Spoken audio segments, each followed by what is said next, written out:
Ada video Ustadz Adi Hidayat, maafkan aku saudaraku Nasrani, aku tidak bisa mengucapkan selamat Natal. Karena orang yang mengucapkan selamat Natal, maka dia sudah mengakui tiga.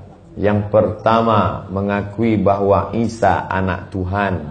Yang kedua, mengakui bahwa Isa lahir 25 Desember. Yang ketiga, mengakui bahwa Isa mati di palang salib. Ketiga-tiga ini dibantah oleh Al-Quran. Bahwa Isa anak Tuhan dibantah. Laqad kafaral ladzina qalu innallaha salisu salasah.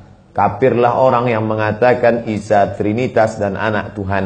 Tentang Nabi Isa lahir tanggal 25 Desember dibantah. Ketika Maryam memegang Isa, tidak ada makanan karena terlahir di tepian kota. Allah memerintahkan menggoncang pangkal batang pohon korma. Tusakit alaiki rutaban jania, gugur buah korma yang mengkal. Buah korma mengkal ada pada musim panas bulan Juli Agustus.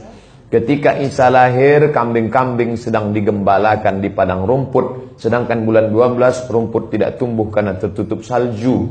Maka 25 Desember bukan hari kelahiran Isa, tapi hari raya merayakan Dewa Mitra, Dewa Matahari, yang diambil oleh Kaisar Konstantin dari Konstantinopel.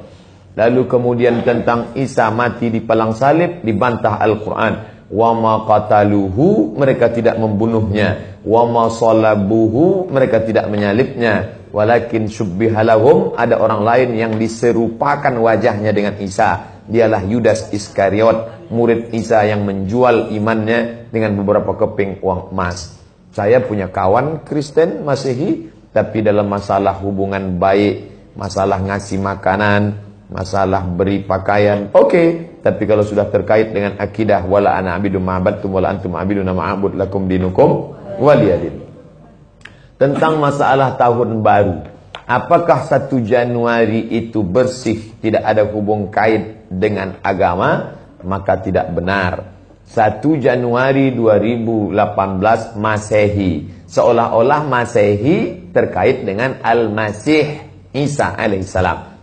Itu kalender dibuat oleh Kaisar Julian dari Romawi kuno. Kaisar Julian membuat kalender, maka dibuat nama dia Kaisar Julian, maka disebut Julian kalender. Lalu kemudian Julian kalender dibawa ke Vatikan, dirobah oleh Kaisar Raja Pendeta Paus Vatikan bernama Paus Gregorius. Maka sampai sekarang disebut dia dengan Gregorian kalender.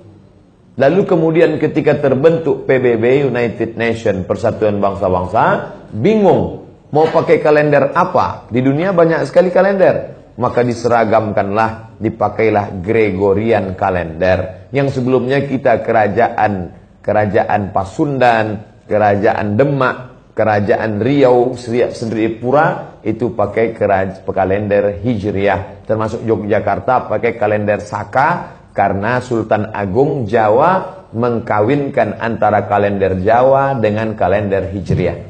Karena ingin mendamaikan antara Jawa dengan Islam. Maka setiap menyambut tahun baru Saka, sekaligus menyambut tahun baru Hijriah. Kalender Masehi muncul belakangan, tidak tepat penisbatannya kepada Al-Masih, karena Isa tidak tahu menahu tentang itu. Itu murni diambil oleh Kaisar Gregorius, yang diambilnya ke Vatikan menjadi Gregorian kalender. Jadi kita menyatakan tahun baru, betul tahun baru, tapi tahun baru Romawi. Tahun baru Romawi, jangan kaitkan kepada Isa alaihissalam. Dia masih terkait. Adapun tahun baru Jepang, tak ada terkait dengan akidah. Nah, ini tahun kalender yang baru. Tidak meyakini bahwa dengan kalender yang baru ini nasib berubah menjadi baru. Siapa yang asap malam itu paling banyak mengepul ke atas, maka rezekinya yang paling murah. Lalu membakar ayam sampai 2000 ekor. Nah, oleh sebab itu saya anjurkan anak-anak muda, remaja-remaja masjid, tanggal 31 malam tanggal 1, setiap masjid semuanya buat kajian, iktikaf, zikir, muhasabah, supaya jangan keluyuran ke sana kemari. Hanya 2 saja. Anak-anak muda pergi ke masjid mulai jam 10, jam 11, jam 12, jam 1, jam 2, atau habis isya tidur. Saya nggak bisa tidur Pak Ustadz. Biasa malam kalau nggak bisa tidur, habis isya makan Antimo 2. Nguap tidur langsung. Itu saja. Adapun nanti Ustadz malam tahun baru apakah buat muhasabah di masjid? Enggak. Saya berangkat 28-29 umroh, maka tahun baru di Madinah. Tahun lalu juga begitu. Tapi tahun sebelumnya dibuat acara muhasabah. Wallahu a'lam.